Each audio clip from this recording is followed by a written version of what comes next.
नमस्कार। In news programme में आपका स्वागत है। आज के इन न्यूज़ का टॉपिक है प्रमोशन में SC/ST आरक्षण और सुप्रीम कोर्ट का निर्णय।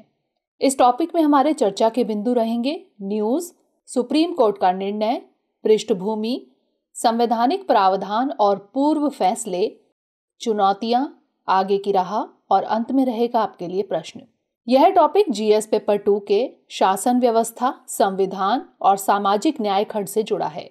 तो चलिए सबसे पहले जान लेते हैं कि न्यूज़ क्या है। दरअसल सरकारी नौकरियों में आरक्षण के मामले में SC/ST को लेकर सुप्रीम कोर्ट ने कुछ निर्णय लिया है। इस वजह से यह मुद्दा सुर्खियों में है। तो सबसे पहले जान लेते हैं सुप्रीम कोर्ट का क्या निर्णय आया है।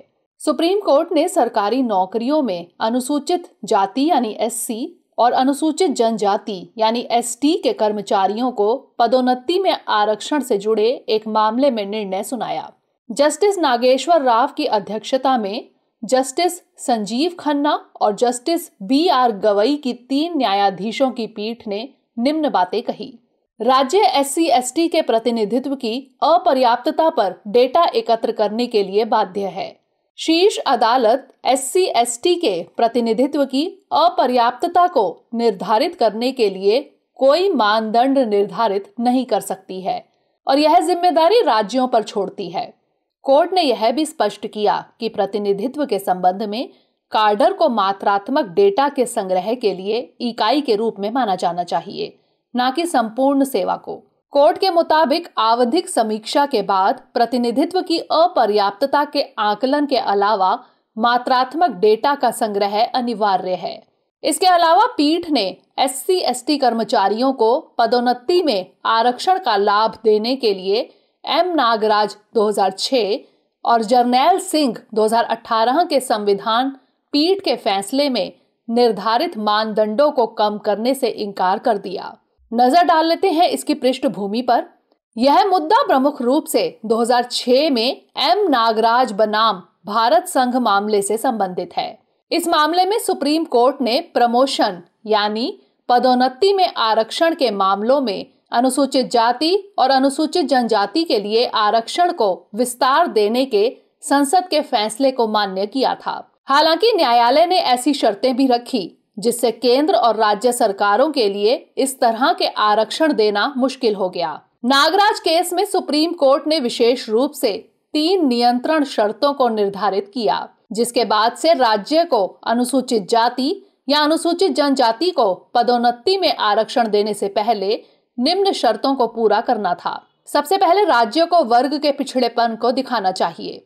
दूसरा, राज्य को यह दिखाना चाहिए कि जिस पद या सेवा के लिए पदोन्नति में आरक्षण दिया जाएगा उसमें SC/ST वर्ग का प्रतिनिधित्व अपर्याप्त है। और तीसरा, राज्य को यह भी दिखाना चाहिए कि दिया गया आरक्षण प्रशासनिक दक्षता के हित में है। वर्तमान मुद्दा त्रिपुरा उच्च न्यायालय के फैसले के खिलाफ त्रिपुरा राज्य द्वारा एक अपील से उत्पन्न हुआ। त्रिपुरा उच्च न्यायालय ने नागराज मामले में निर्धारित 3 नियंत्रण शर्तों के उल्लंघन के रूप में त्रिपुरा अनुसूचित जाति और अनुसूचित जनजाति सेवाओं और पदों में रिक्तियों का आरक्षण अधिनियम 1991 की धारा 4(2) को रद्द कर दिया था। त्रिपुरा मामले पर सुप्रीम कोर्ट की एक डिवीजन बेंच, जिसमें जस्टिस कुरियन जोसेफ और R भानुमति शामिल थे, ने अपील पर सुनवाई की और 14 नवंबर 2017 को मामले को एक संविधान पीठ को सौंपने का फैसला किया। संविधान पीठ को यह मूल्यांकन करने का काम भी सौंपा गया कि क्या नागराज मामले का निर्णय इंदिरा साहनी मामले का उल्लंघन करता है।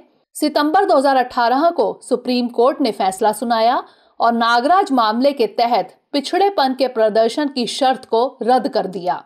हालांकि ऐसा करते समय कोर्ट ने क्रीमी लेयर अपवर्जन सिद्धांत पेश किया।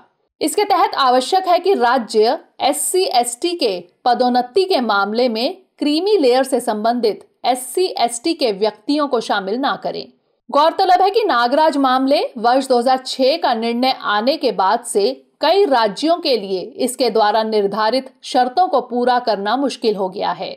विभिन्न उच्च न्यायालयों ने पदोन्नति में आरक्षण प्रदान करने वाली नीतियों को रद्द कर दिया, जिसके बाद से सुप्रीम कोर्ट में इस मामले पर पुनर्विचार के लिए कई याचिकाएं दाखिल की जा चुकी हैं।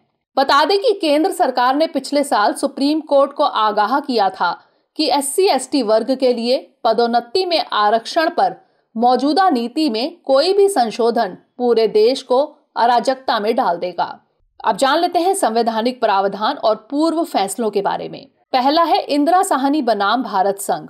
9 जजों की बेंच ने कहा कि अनुच्छेद 16(4) पदोन्नति में आरक्षण नहीं देता है, क्योंकि यह केवल नियुक्तियों में आरक्षण से संबंधित है। दूसरा है 77वां संविधान संशोधन 1995।